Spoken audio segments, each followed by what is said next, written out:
Hi there everyone, my name's Dave West, I hope you're all doing well. So welcome to my review then of the Mackie CR Stealthbar. Now this is actually intended as a mini soundbar for your PC desktop, so you can use it for gaming and media consumption. However, I can actually count the amount of games I own on one hand, and I just don't have the time to invest in playing games, although I do enjoy it, but I just don't have the time. So I thought I'd use it as a mini soundbar for the TV instead. Sound quality is going to be the same whether you play games or listen to music or watch movies with it or TV. So I thought it's well worth checking out in this kind of configuration and letting you know if it's any good or not. So a quick disclaimer before I start the video, and Mackie sent me the CR Stealthbar free of charge for the purpose of this review. However, all opinions are my own and haven't been swayed by the fact that I was sent it free of charge. So a quick rundown then of the build. So it's all plastic. The speaker at the back is all plastic, very tough plastic. And also you've got this plastic grill at the front as well. Now I'm not sure how I've done it, but I did actually scratch the speaker grill. I really don't know how I did it. It hasn't come into contact with anything sharp as far as I know. So I must have just done it when I was moving it and not realizing. So it's something to bear in mind. So you know, just be careful when you're moving this thing because it will scratch up easily as it seems. But the overall design is actually really nice. I love these green accents around the edges of the speaker, and also this little green light which lights up at the front once it's connected to your audio source. Now cost wise, this is actually around £99 here in the UK. Prices do vary. I did a quick Google search and I've seen it for £99, £107, £97. So what I'll do is I'll leave a link in the description and you can go and check it out in your own time and see what the prices are in your particular region. Now another thing to mention is the unit I had was actually shipped from the US, so it came with a US style plug. So I had to get an adapter to use it with our 3-pin UK plugs. So if you are buying from the US, obviously bear that in mind. But I'm sure that if you buy it from the UK, obviously the seller is going to ship it with a adapter, but do check that before you purchase. Now, one other thing to mention is that the speaker actually comes pre-installed with some rubber feet which angle the speaker upwards. So presumably that's for when you're playing games and angles the sound towards your ears a bit more effectively. But they can be removed, and I've put just some rubber feet underneath which you can use to stick under furniture. And that helps to keep it steady on the wooden top of our TV stand. I've noticed if you don't put the feet on, it does vibrate around a lot, especially when you turn up the volume. So it is important that you put something underneath to support it and just get rid of some of the vibrations from the speaker, which it creates all by itself because it is quite feisty for its size. So a rundown then of the actual specifications of the speaker itself, the electronic side of things. So it's got 3 drivers, so you've got a left and right speaker, and you've also got a passive radiator, which is behind this grill here. You can't actually see them, but I did manage to find an infographic showing what the speakers are actually like behind that grill.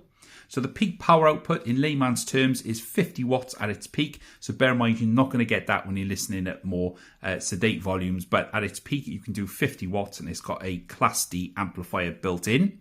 And now for those who are going to use it for gaming purposes, it's actually quite handy that it's got a 45-degree horizontal and 90-degree vertical sound dispersion. So it does spread the sound quite far and wide, so you get a nice sweet spot regardless of where you're sitting in relation to the speaker. As far as inputs go, you've got a 3.5mm input. You've also got a specialized computer input. So basically you've got this cable which comes with the speaker. So you've got a USB cable on one end and then a USB-C on the other end. And you can plug the USB-C end into the speaker and then the USB-A into your computer. And then there's proprietary software which you can use with the Stealthbar for use with a PC or a laptop if that's connected to an external monitor. Now elsewhere, it's also got Bluetooth 5 connectivity, which is really handy for using it with a TV because it prevents you from having really bad lip sync issues, beg your pardon, sorry. And that means that when you're watching TV or watching movies and other things like that, you don't get that annoying delay with the voices as they come out of the screen. So as far as bit depth and sample rate is concerned, this actually supports up to 24-bit audio. So if you're going to use FLAC files or high-quality audio files to stream to the speaker via Bluetooth, you're going to get a really nice preservation of the audio quality from your device to the speaker. So the sound quality is actually really good, and I will do a demo later on in this video with some movies and also some music so you can actually hear how it sounds. So I've had it connected to our Sony TV via Bluetooth since I've had it. The 3.5mm cable, which is included in the box, is really handy, especially if you've got an old phone with a headphone socket and you just want to plug it in directly to the speaker without worrying about Bluetooth. It's nice that they got it in the box, but as you can see, I haven't actually used it and it's just stayed tangled up and chucked in the box. But it is nice to have that option as it's available. Now, as I mentioned, it's Bluetooth 5, so connected to the TV, I had absolutely no issues with lip sync or anything like that. And I'll show you a movie demo in a moment. You'll actually see it for yourself and see that it actually does really well in preserving the audio signal and the lip sync at the same time as well. Now, on the right-hand side of the speaker, on the actual physical side of the speaker, you've got two buttons. So one is the input switch and then the other is the equalization patterns. You've got 3 different presets on there and you can use those to tailor it to wherever you're watching or listening to at the time.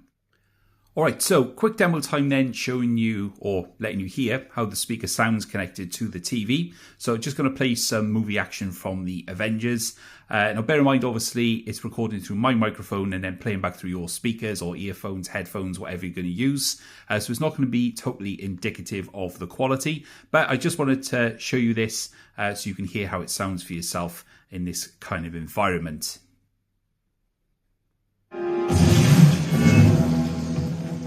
Grateful universe. Born out of blood.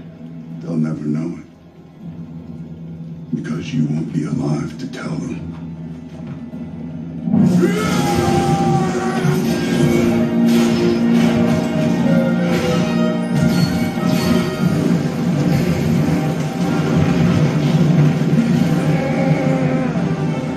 See you on the other side, man. Hang on! I'm coming!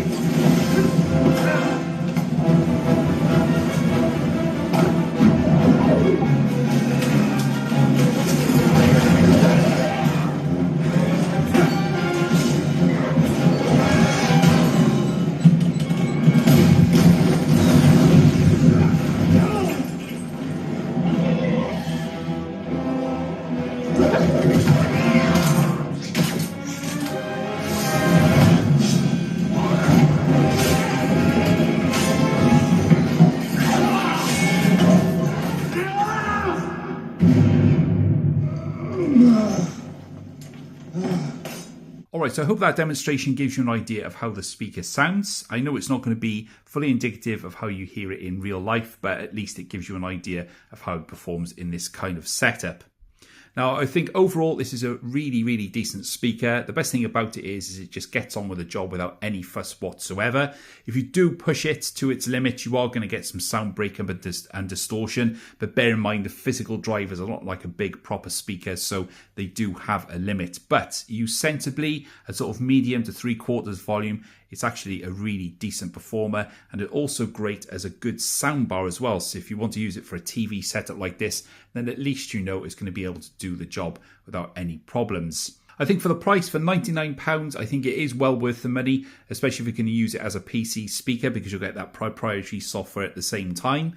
I think pitted against something like the Creative Stage Air, which I reviewed on the channel ages ago, which is half the price, you can definitely see where that extra £50 gets you. You get much better volume and you get better overall quality, as well as the speaker being far nicer build at the same time.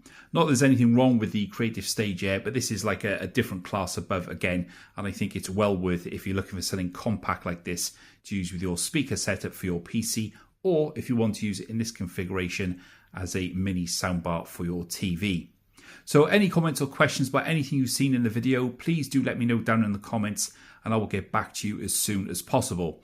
And don't forget, if you're new around here, then please do consider subscribing so don't miss more content coming like this on the channel very, very soon.